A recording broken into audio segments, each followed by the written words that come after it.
2 மாதங்களா ஆளு அட்ரஸே இல்லாம காணாம போன விஷ்ணு இப்ப மறுபடியும் மீடியா முன்னாடி வந்து ஒரு பேட்டி கொடுத்திருக்காரு. அவர் கொடுத்த பேட்டி தான் இப்ப பரபரப்பு கிளப்பியிருக்கு. அதாவது தன்னோட மனைவி அஷ்மிதா ஒரு தப்பான தொழில் செய்தவங்க, திருமணத்துக்கு முன்னாடி இப்பயும் ஒரு தப்பான ஒருத்தவங்க கூட அஃபேர்ல இருக்காங்க அப்படின்ற மாதிரி ஒரு பரபரப்பை கிளப்பியிருக்காரு.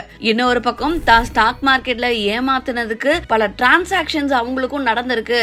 அதை மறைக்க என்ன இவங்க கெட்டவங்கள ஆக்கிட்டாங்க, நான் கெட்டவன் தான், எனக்கு இத்தனை பொண்ணுங்க கூட பழக்கம் இருக்கு, அஷ்மிதாவே என்ன போன்னு சொல்லியிருக்கா அப்படின்னு நிறைய விஷயங்கள் இப்ப சொல்லியிருக்காரு. என்ன அப்படின்றத ஒரு ஸ்பெஷல் தொகுப்பா தான் பார்க்க போறோம். வாங்க பார்க்கலாம்.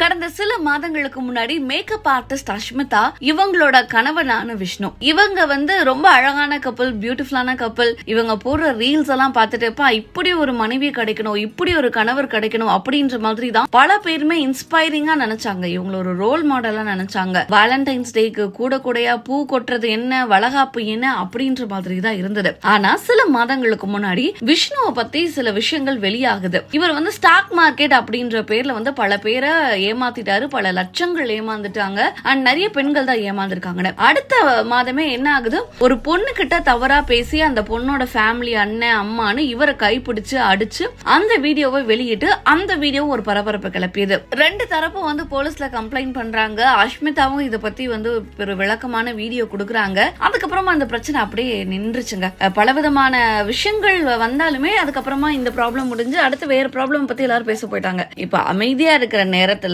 விஷ்ணு அவர்கள் மீண்டும் ஒரு பரபரப்பா கிளப்புறாரு. அவர் என்ன சொல்றாரு அப்படின்னா, விஷயம் இந்த ஸ்டாக் மார்க்கெட் பத்தி சொல்றாரு. ஸ்டாக் மார்க்கெட் ஆமாங்க, கம்ப்ளைண்ட் எல்லாம் போயிட்டு தான் இருக்கு, அது ஒரு பக்கம் இருக்கட்டும் அப்படின்ட்டு ஒரு பொண்ணு கிட்ட ஃபிளர்ட் பண்ணி பேசி மாட்டி அடி வாங்கி இருப்பாரு தெரியுமா. அதை பத்தி அவர் என்ன சொல்றாருன்னா, ஆமா நான் ஃபிளர்ட் தான் பண்ணேன், ஏன் நீங்களா யாரும் ஃபிளர்ட் பண்ண மாட்டீங்களா, பொண்டாட்டி இருக்கும்போதே ஃபிளர்ட் பண்றான் அப்படின்னா நான் என் பொண்டாட்டியை லவ்வே பண்ணல, அதனால நான் ஃபிளர்ட் பண்ணேன், நான் வாழ்க்கையை வெறுத்து போயிருக்கேன், அதனால நான் இன்னொரு பொண்ணு கிட்ட ஃபிளர்ட் பண்ணேன், நான் தான் போய் முதல்ல கம்ப்ளைண்ட் கொடுத்தேன், நான் ஒன்னும் அந்த பொண்ணை வந்து அபியூஸ் பண்ணல, இல்ல தப்பா நடந்துக்கல, அந்த பொண்ணோட விருப்பத்தை மீறி எதுவும் நடந்துக்கலையே, நான் ஜஸ்ட் ஒரு மெசேஜ் தானே பண்ணேன், அதனாலதான் நான் முதல்ல போய் கம்ப்ளைண்ட் கொடுத்தேன் அவங்க 7 பேர் மேலையும் அப்படின்றாங்க. அதாவது சந்தோஷ் மற்றும் காயத்ரி அவங்க அந்த கேங் மேல நான் எஃப்ஐஆர் கொடுத்துருவேன்ற பயத்துல தான் அவங்க எல்லாருமே மறுபடியும் வந்து என்கிட்ட வந்து காம்ப்ரமைஸ் பேசினாங்க. உங்களுக்கு தெரியுமா, என்கிட்ட எல்லாம் அந்த காயத்ரி வந்து அழுதாங்க, கெஞ்சு கேட்டாங்க, எஃப்ஐஆர் எல்லாம் போடாத, நம்ம காம்ப்ரமைஸ் பண்ணிக்கலாம்னு கேட்டாங்க.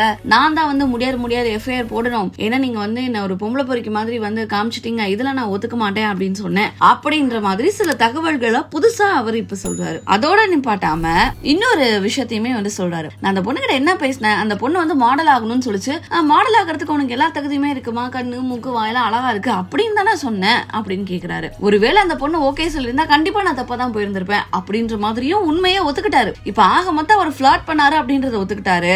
ஆனா கம்ப்ளைண்ட் இவர் தான் கொடுத்தாராம், நான் ஃபிளர்ட் பண்ணது தப்பு இல்ல, சட்டப்படி எக்ஸ்ட்ரா மேரிட்டல் அஃபேர்லாம் வந்து சட்டப்படி கரெக்ட் தான் அப்படின்ற மாதிரி சில விஷயங்களை இவர் சொல்றாரு. அதோட நிப்பாட்டமா என்ன பண்றாரு, நான் அஷ்மிதாவுக்கு தெரிஞ்சே தப்பு பண்ணேன், நான் வந்து அரேபியன் மாடல் ஒருத்தவங்க கூட தப்பா இருந்த மலேசியாவுக்கு ஒரு முறை போகும்போது அதுக்கு அஷ்மிதா கிட்ட போய் சொன்னேன். அஷ்மிதா என்ன சொன்னாங்க, ஓகே என்கிட்ட கேட்ட வரைக்கும் ரொம்ப சந்தோஷம், இது உன் லைஃப், நீ ஜாலியா இருந்தாங்க, அப்பெல்லாம் எங்களுக்குள்ள டிவோர்ஸ் நடந்துருச்சு, அதனால நான் அப்படி போய் பண்ணேன் அப்படின்ற மாதிரியும் சில ஷாக்கிங்கான விஷயத்த சொல்றாரு. அதோட அவர் நிறுத்தலங்க.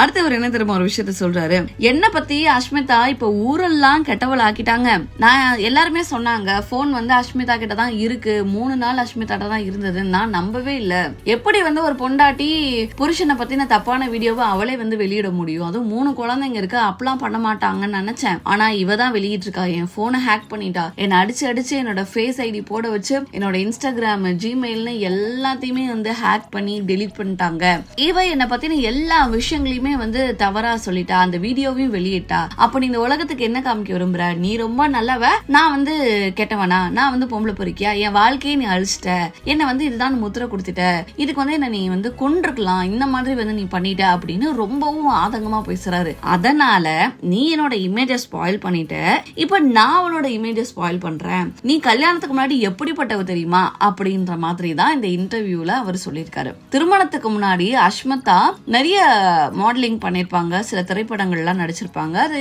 ஏகபோகமா நிறைய பேருக்கு தெரிஞ்ச ஒரு விஷயம் தான். ஆனா யாரும் வந்து அதை பேசினது கிடையாது. அவர் என்ன சொல்றாரு, திருமணத்துக்கு முன்னாடி அவரோட மனைவியா இருந்த அஷ்மிதா திருமணத்துக்கு முன்னாடி ஒரு தவறான தொழில் செஞ்சாங்களாம். அதாவது இந்த மீடியால நடிக்க வரவங்க, மாடலா இருக்கிறவங்க எல்லாருமே வந்து தவறா செய்வாங்க தெரியுமா, அதையே வந்து இவங்க ஒரு தவறான ஒரு தொழில் செஞ்சாங்க, அதாவது அட்ஜஸ்ட்மெண்ட் பண்ணாங்க அப்படின்ற மாதிரி தான் இவர் சொல்றாரு. இவங்க தவறானவங்க தான், இந்த அட்ஜஸ்ட்மெண்ட் எல்லாம் பண்றாங்க அப்படின்னு தெரிஞ்சும் தான் நான் வந்து அவங்கள திருமணம் பண்ணிக்கிட்டேன் அப்படின்னு சொல்றாங்க. நம்ம கூட டீசெண்டா இந்த வேர்டை வந்து அட்ஜஸ்ட்மெண்ட் அப்படின்னு சொல்றோம், ஆனா அவரு ரொம்ப பச்சையாவே சில விஷயங்கள் வந்து சொல்லிருப்பாரு, சொல்ல முடியாது நம்ம நாகரிகம் கருதி. இதெல்லாம் தெரிஞ்சு நான் திருமணம் பண்ணிக்கிட்டேன். அஷ்மிதாவும் நானும் கூட இருக்கும் போதே பல காஸ்டிங் டைரக்டர் கிட்ட இருந்து அட்ஜஸ்ட்மெண்ட் அப்படின்னு சொல்லிட்டு போன் கால் வரும். அவ என்னகிட்டே காமிப்பா, இந்த டைரக்டர் கூப்பிடுறாங்க, பாண்டிச்சேரியில இந்த நகை கடைக்காரர் என்ன கூப்பிடுறாருன்னு சொல்லுவா. நான்லாம் ரொம்ப டென்ஷன் ஆகி பர்ஸ்ட் அவுட் ஆகியிருக்கேன். அதுக்காக நான் வந்து திருமணம் பண்ணாமல்லாம் இல்ல. நான் ஏன் கல்யாணம் பண்ணேன், எங்களுக்கு கல்யாணத்துக்கு முன்னாடியே குழந்தை வந்துடுச்சு, குழந்தை தரிச்சிடுச்சு, குழந்தை கன்ஃபார்ம் ஆயிடுச்சு, அதனாலதான் நான் வந்து திருமணமே பண்ணேன் அப்படின்ற மாதிரி ரொம்ப ஷாக்கிங்கான ஒரு விஷயத்த ரொம்ப அசால்ட்டா போற போக்குல பேசிட்டாரு. அதுவும் ஒரு பொண்ணை பத்தி. இவர் பொண்ணை பத்தி பேசினாரு அப்படின்றத விட அவரோட மனைவி, அவரோட 3 குழந்தைங்களுக்கு தாய், லைக் இப்பதான் 3வது குழந்தை பிறந்திருக்கு, இவங்களை பத்தி ரொம்ப கேஷுவலா வந்து சொல்லிட்டாரு. இவர் சொல்றது உண்மை பொய் அது எல்லாத்தையுமே தாண்டி கடந்த காலம் அப்படின்றது திருமணத்துக்கு முன்னாடியோ ஒவ்வொருத்தவங்களும் யாரு வேணுமோ எப்படி வேணுமோ இருந்திருக்கலாம். ஆனா திருமணத்துக்கு அப்புறமா அவங்க 2 பேரும் கணவன் மனைவியா ஒற்றுமையா ஒருத்தர் ஏமாத்தாம ஒரு குழந்தைய உருவாக்கி ஃபேமிலியா இருக்காங்க அப்படிங்கும் போது, அதுவும் 1க்கு 3 குழந்தை இருக்கு அப்படிங்கும் போது அஸ் அ மதரா அவங்களை ரெஸ்பெக்ட் பண்ணி இருந்திருக்கலாம், அஸ் அ வைஃபா ரெஸ்பெக்ட் பண்ணி இருந்திருக்கலாம், இல்லையா ஒரு ஹியூமன் பீயிங்கா கூட ரெஸ்பெக்ட் பண்ணி ஒரு நாகரிகம் கருதி இவர் வந்து பேசியிருந்திருக்கலாம். ஆனா அது எல்லாத்தையுமே தாண்டி நான் உன்னை பழி வாங்குற, உன் பேரை கெட்டவர் ஆக்குற அப்படின்ற மாதிரி தான் இவரோட அந்த நேர்காணல் இருந்தது. இன்னும் ஷாக்கிங்கா என்ன சொல்றாருன்னா, திருமணத்துக்கு முன்னாடி விடுங்க, அது 10 வருஷத்துக்கு முன்னாடி நடந்தது, என்கிட்ட எவிடன்ஸ் இல்ல, ஆனா அவங்க தப்பா இருந்தாங்க தெரியுமா, அந்த ஆட்கள்லாம் இன்னும் உயிரோட தான் இருக்காங்க, இன்னும் 50 வருஷம் எல்லாம் ஆகல, அவங்க எல்லாம் இருக்காங்க, வேணும்னா போய் கேட்டுக்கோங்க. ஆனா இப்போ அஷ்மிதா ஒரு உயர் அதிகாரி கூட அஃபேர்ல இருக்காங்க, அவர் தான் வந்து அஷ்மிதாவுக்கு எல்லா விஷயத்திலயுமே சப்போர்ட் பண்றாரு, இந்த விஷயத்துல கூட சப்போர்ட் பண்ணாரு. உடனே எங்க அம்மா கால் பண்ணி அந்த உயர் அதிகாரியை கேட்டாங்க, அவர் இல்ல நான் விஷ்ணுக்கு தான் ஃப்ரெண்டு, என்ன இப்படி என்னை பத்தி தப்பா பேசுறீங்க அப்படின்னு சொல்லிட்டு நைட்டு குடிச்சிட்டு நீ போய் அஷ்மிதா காலில் விழுந்து மன்னிப்பு கேளு, நான் எஃப்ஐஆர் போடுறேன் அப்படிங்கிறாரு. அப்ப இவங்களுக்குள்ள என்ன ரிலேஷன்ஷிப், எனக்கு எவிடன்ஸ் இருக்கு, இவங்க 2 பேரும் தப்பானவங்க தான் அப்படின்னு ரொம்ப கான்பிடென்ட்டா அஷ்மிதா பேரை டேமேஜ் பண்ணணும் அப்படின்ற மாதிரியே வந்து அந்த இன்டர்வியூ வந்து பேசியிருப்பாரு. அவரோட ஆதங்கமே, டைவர்ஸ் கேட்டா நான் டைவர்ஸ் கொடுத்திருந்திருப்பேன், டிவோர்ஸ் கொடுக்கறதுல பெரிய விஷயம் இல்ல, இதுக்கு முன்னாடி நான் கொடுத்திருந்தேன், ஆனா இவங்க வந்து என்னோட பேரை வந்து ரொம்ப கெட்டவங்களா ஆக்கிட்டாங்க, நான் வந்து இப்படிதான் சொல்லிட்டு முத்திர குத்திட்டாங்க, இதுக்கப்புறம் நான் இவங்களை வந்து விட மாட்டேன், இவங்களும் வந்து இந்த மாதிரி ஆளுதான், இவங்களும் தப்பான ஒரு தொழில் செய்யறவங்க தான் அப்படின்னு அந்த பெயரை சொல்லியே ரொம்பவும் கேவலமா அஷ்மிதாவை வந்து சொல்லியிருக்காங்க இந்த நேர்காணல்ல. அதுவும் இப்பயும் இன்னொருத்தவங்க கூட அஃபேர்ல இருக்காங்கன்னு மட்டும் சொல்லியிருக்காங்க. இன்னொரு பக்கம் என்னன்னா, இந்த ட்ரேடிங் அண்ட் ஸ்டாக்ஸ் எல்லாம் இருக்கு தெரியுமா, இதுல நான் ஏமாத்திட்டேன் அப்படின்னு சொல்லியிருக்காங்களே, இதுல பல கோடி ரூபாய் விஷயங்கள் அவருக்கு வந்து நான் டிரான்சாக்சன் பண்ணிருக்கேன், அஷ்மிதாக்கு டிரான்சாக்ட் ஆயிருக்கு, ஆனா அதையும் மீறி இவங்க என்னதான் தப்பானவங்கன்னு சொல்றாங்க, இதுக்கப்புறம் நான் இழக்கிறதுக்கு ஒண்ணுமே கிடையாது, நான் வந்து எல்லாத்தையுமே இழந்துட்டேன், நீங்க நல்லவங்கன்னு ஒரு இமேஜ் கிரியேட் பண்ணி வச்சிருக்கீங்களா, அது ரொம்ப தவறானது, இதுக்கு முன்னாடி நீங்க பி கிரேட் படத்துல நடிச்சிட்டு இருந்தீங்க, உங்களை நான் கல்யாணம் பண்ணலன்னா நீங்க அப்படிதான் ஆயிருந்திருப்பீங்க, அந்த ஒரு தொழில் தான் செஞ்சிருப்பீங்க, உங்களுக்கு கல்யாணம் பண்ணி நான் வாழ்க்கை கொடுத்திருக்கேன் அப்படின்ற மாதிரி தாங்க இவரோட அந்த நேர்காணல் இருந்தது.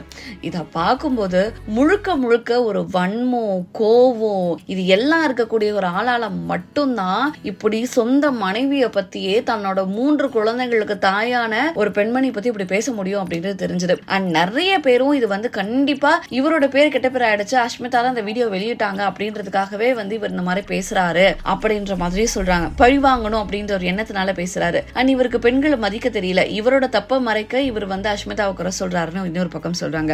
அண்ட் விஷ்ணுவே என்ன சொல்றாரு அப்படின்னா, அஷ்மிதாவோட அந்த அஃபேர் விஷயம் தெரிஞ்சதுனாலதான் அஷ்மிதா என்ன பத்தின இந்த வீடியோவை வெளியிட்டாங்க, இல்லனா இவன் என் கூட வாழ வரமாட்டான், இவனை இந்த மாதிரி பண்ணாதான் அடிப்பட்டு நொந்து போய் என் கூட வாழ வருவான் அப்படின்றதுக்காக இப்படி பண்ணிட்டாங்க அப்படின்றதையும் சொல்றாரு. இவங்களுக்குள்ள இதுக்கு முன்னாடி, திருமணத்துக்கு முன்னாடி அஷ்மிதா எப்படி இருந்தாங்களோ இல்ல விஷ்ணு எப்படி இருந்தாங்களோ, திருமணத்துக்கு அப்புறமா 2 பேருமே நல்லபடியா இருந்திருந்திருக்கலாம். ஆனா ஏதோ ஒரு சில பல காரணங்கள்னால இவங்க 2 பேருக்குள்ள ஒரு மிஸ் அண்டர்ஸ்டாண்டிங் வந்தது, இது சமூகமா பேசிதான் பிரிஞ்சிருந்தாங்க.